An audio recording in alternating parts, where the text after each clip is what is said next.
Good everyone.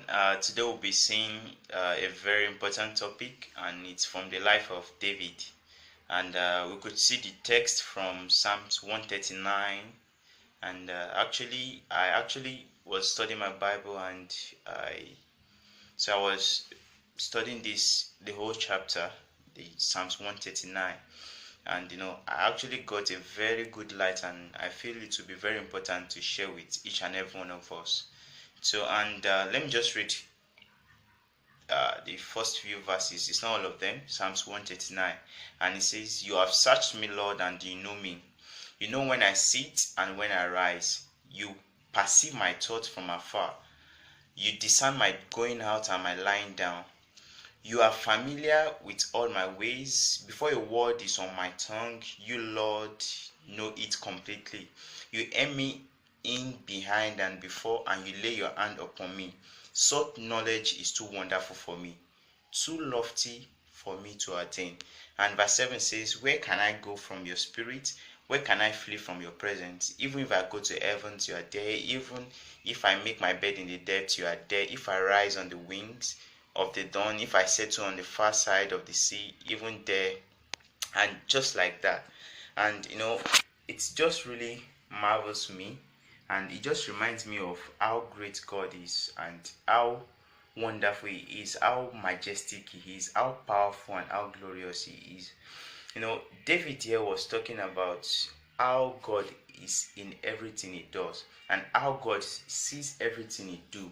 And it reminds me that there's nothing you and I can do that God doesn't see it. There's nothing we could think in our mind, even though we don't have to say it out, even though we don't have to show it.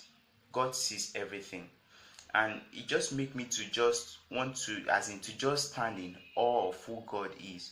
And the first question that points to my mind was that, have I been living with the mindset or with the knowledge that God sees everything which you and I do?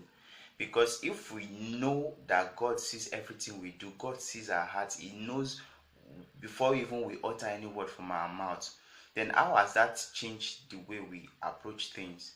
Because if it has actually affected our life, then there are some things we won't have to do. We won't want to offend God. There are some words we won't ever have to say because we don't want to offend our Creator. So it's very important that we know these things, and we could see from David that even said, even before any word it comes out of his mouth, God knows it. He has seen it completely. Even though he lied down in darkness, even though in darkness, he said that darkness is like light to God. So the main thing is that we need to walk in the knowledge and understanding of these things, that God sees everything we do. He knows our thoughts even before we bring them out in words. So with the knowledge of this, how will our life be? Will our life be aligned, or will we still continue to live in the foolish way that the people in the world are living? So that will be an error after knowing this kind of thing, that God sees everything. He knows everything. He knows our thoughts. But one thing that just encourages me is that God sees everything, and He won't allow anything bad to fall on His own.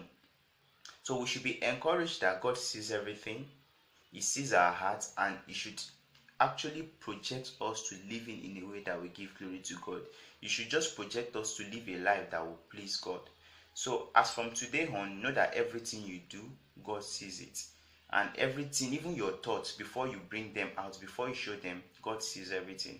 So let everything you do now be with the knowledge that God sees it, and it should be as a result of you wanting to please God. So please God in everything you do, and God will be happy with you.